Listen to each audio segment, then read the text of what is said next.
What's up YouTube, Redbeard's Garage, and welcome back to another Captain's Log. Today we're going to be building the side-by-side go-kart, and it has full suspension on it and everything.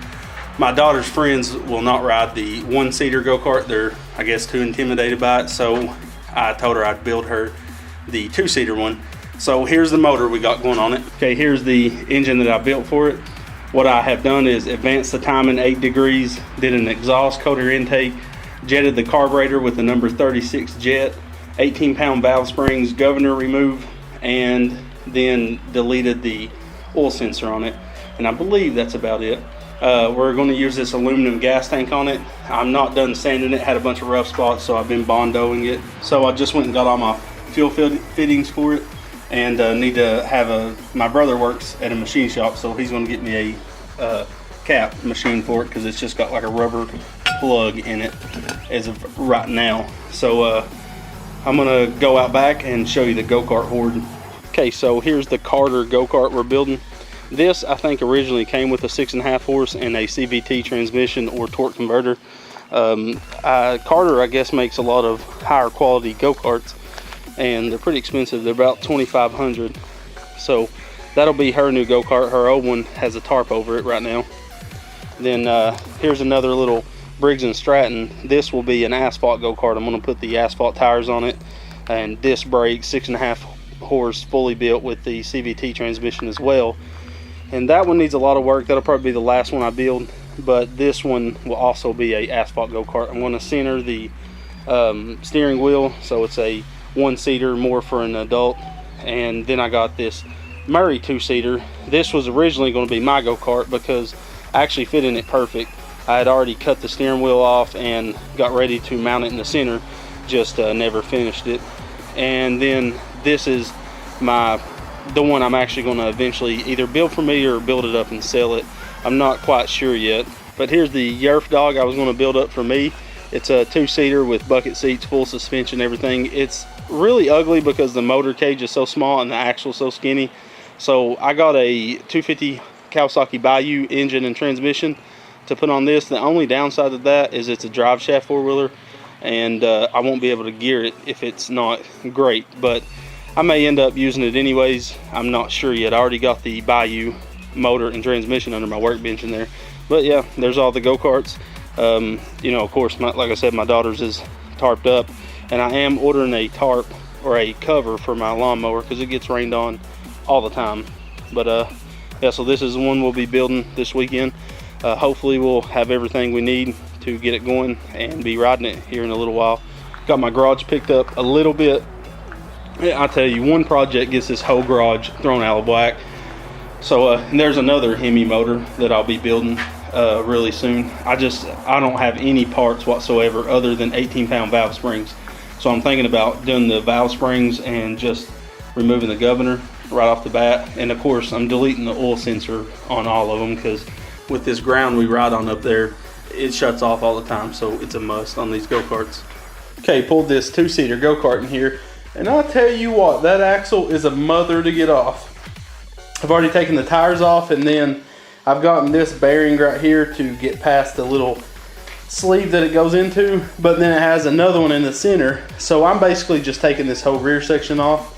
As you can see how the suspension, of course the shocks aren't hooked up now, but this whole back rack kind of goes up and down this whole motor mount setup. So just trying to get the bolts out. That's right down there, as you can see. So I'm going to have my wife's help to kind of lift on this piece and wiggle it around so I can get the bolts out. But then we're going to throw it up on the go-kart table that I built and take the axle off, because if you notice, the sprocket is on the right hand side and I need it on the left hand side for these for the exhaust to point out the back. If I put it on like that, then the exhaust will be pushing right at the kids. But I'm gonna get this thing taken off and I'll pull the camera out when I get it up on the workbench. Okay, we got that rear section off the go-kart, got it up here on the workbench. I had actually already taken the axle off because I only had my wife's help for a little bit to hold stuff down while I cranked on it. It was a pain. This thing is built better than any go-kart I've ever had. It's got, you know, 3 bearing mounts on this, I guess, motor mount, whatever you want to call this rear section of the frame, and dual band brakes, so like drum style brakes in the center.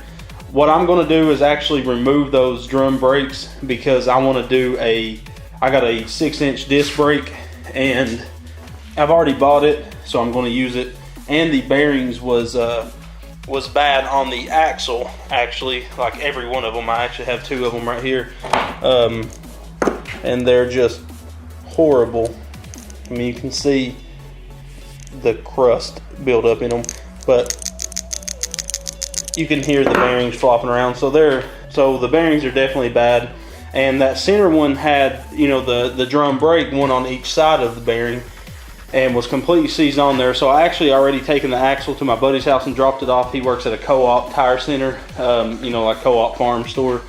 And he's going to take it and try to press those drum brakes off. If not, which I'm sure a press is going to work. They're easy getting stuff like this on. It's just hard taking it off. That guy's helped me out so much. He actually did 4 tubes in my 0-turn tires because I had ran over a thorn bush years ago and pretty much popped every one of my lawnmower tires. So every time I needed to go mow, I'd have to air all 4 of them up. And where I park my mower, my air hose won't reach. I think I only have like 25 foot. So it does this garage perfect, but it really don't do much outside the garage. I can get the front tires on the cars if they're parked right outside the garage. But he's going to press those off, and and he put tubes in all my tires, so for like $26 for the price of the tube. So that was awesome. Yeah, hopefully he can get those pressed out. I really don't want to have to buy an axle. I just don't want more money in this thing than I have to have. But I mean, hats off to Carter Karts, go-karts. They make some awesome go-karts, that's for sure. They completely overbuild them, and that's what I kind of do. Is I always tend to overbuild stuff, and which is a good thing. I'm not saying it isn't, it just costs more money. So yeah, if you can ever get your hands on a Carter go-kart, definitely do it. They're super well built. So what I'm going to do is I'm pretty much done for it, done on it tonight. I got to wait to get that axle back tomorrow. If y'all want, I can do some vlogging tomorrow. I got to do a thermostat, a temperature sending unit in a Chevy, which will take like 5 minutes, and do a wire up a light bar on a Jeep. Now if I have time, I'll show you completely how to wire up a light bar with a relay and a toggle switch and whatnot. Please don't wire up your light bar straight to a toggle switch. The toggle switch can't handle that much amperage and voltage running through it, and I've seen Jeeps catch on fire plenty of times because they didn't wire them up right. And I used to be bad about wiring them through a toggle switch too. You just want to use a toggle switch basically to activate the relay, but I can show you that all in tomorrow's video. Trying to push out some video for you guys. I got another video coming up, how to build a dust deputy, if you don't know what those are. Here's a picture of one right here. This is a store-bought one. They run about $60, and what they do is keep your your shop vac from clogging the filter all the time. It works just like a Dyson vacuum cleaner. It makes the tornado inside and drops all the dust down in a 5-gallon bucket, and then your shop vac just sucks up the pretty clean air. I mean, every once in a while you'll have to clean the filter, but it's nothing. I mean, maybe one time every couple months. So I'm going to do a full build. I've already actually filmed most of it. As you can see it back there, the orange thing on the white bucket, that is it. But yeah, like, comment, and subscribe. Don't forget to check out all my other videos, and don't forget to keep coming back to Redbeard's Garage. I'm out, guys.